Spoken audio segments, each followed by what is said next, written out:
पाकिस्तान के जौहरी हथियारों से मुतालिक भारतीय वजीर दिफा के बयान की शदीद मजम्मत। दफ्तर खारजा के तर्जुमान ने कहा, भारतीय वजीर दिफा का बयान गैर जिम्मेदाराना और मायूसी का अक्कास है। भारत रिवायती जंगी सलाहियत में नाकामी पर न्यूक्लियर ब्लैकमेलिंग का सहारा ले रहा है। भारत में जौहरी मवाद की चोरी के 12 वाकयात आलमी तशवीश का बायस होने चाहिए। आलमी बरादरी भारत में होने वाले वाकयात की तहकीकात करे। पाकिस्तान से शिकस्त के बाद भारत की एक और नाकामी। अमेरिकी सदर डोनाल्ड ट्रंप ने एप्पल कंपनी को भारत में प्लांट न लगाने का मशवरा दे दिया। कहा, भारत में टैरिफ की शरह बहुत ज्यादा है। सीईओ एप्पल भारत के बजाय अमेरिका में पैदावार बढ़ाने पर जोर दें। टिम कुक को कहा, एप्पल की भारत में सरमायाकारी में दिलचस्पी नहीं रखते।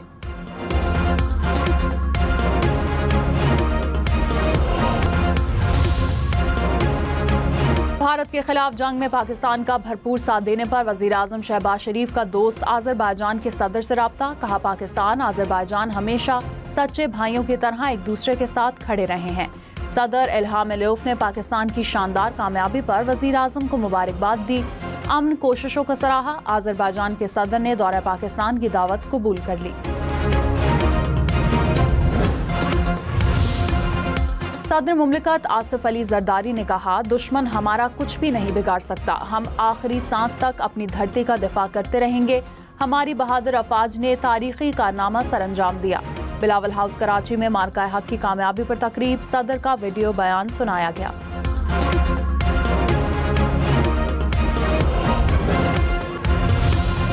वजीर आला सिंध मुराद अली शाह ने कहा, अफवाज पाकिस्तान ने साबित किया वो मुल्क के दिफा के लिए हमेशा तैयार हैं।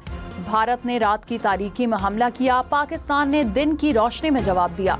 पाकिस्तान की तरफ मैली आंख से देखने वालों की आंखें निकालेंगे। भारत सिंध तास मुआहिदा खत्म नहीं कर सकता।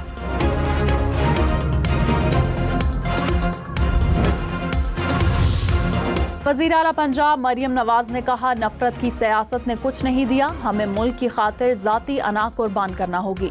पाकिस्तान का अमन हमारी रेड लाइन है। तमाम सियासी क़यादत के लिए पाकिस्तान रेड लाइन होना चाहिए।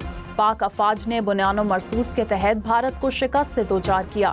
ये जंग सिर्फ सरहदों की नहीं, नजरियात और जज्बे की जंग थी। सियासी क़यादत हो या अस्करी क़यादत, सब ने एक होकर मुल्क का दिफा किया।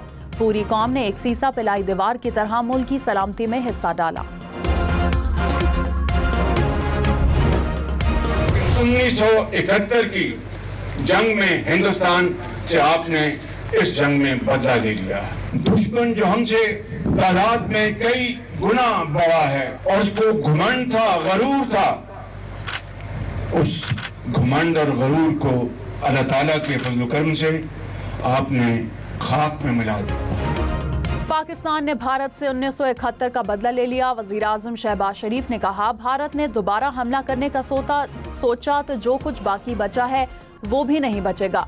नीलम डैम तबाह होता तो बगलेहार समेत तमाम डैम तबाह कर देते। पाकिस्तान में दहशतगर्दी करने वाला मोदी हमें बादशाह ना दे।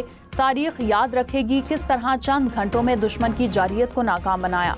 हमारे सपूतों ने दुश्मन को 1 इंच आगे नहीं बढ़ने दिया।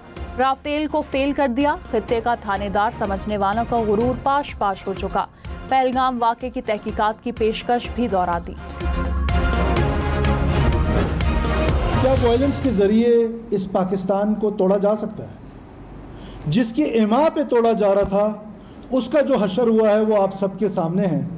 तो मेरा नहीं ख्याल, तो जब वायलेंस के जरिए तोड़ा नहीं जा सकता, तो आज आपने देखा लास्ट वीक की जो डेवलपमेंट तुर्किया में हुई है, वो भी आपके सामने है कि किस तरह कुर्दिश ने आफ्टर 40 लॉन्ग ईयर्स, लेकिन उसमें जो नुकसान हुआ, ये बलोच तहरीक का अंजाम भी यही है। वज़ीर आला बलोचिस्तान सरफराज बुगटी ने कहा, बलोच अलहदगी पसंदों का अंजाम भी कुर्द अलहदगी पसंद तहरीक जैसा होगा। हमारे बागी अफगानिस्तान में हुकूमती सरपरस्ती में रहते हैं। पाकिस्तान दुनिया का वाहिद मुल्क है जो अलहदगी पसंद तहरीकों को बर्दाश्त करता है। तशद्दुद के जरिए पाकिस्तान को नहीं तोड़ा जा सकता। आखिर कब तक नौजवानों को इस आग में धकेलेंगे? अच्छे और बुरे अस्करियत पसंदों का फर्क खत्म हो चुका। माजी में गुड और बैड तालिबान ने हालात खराब किए।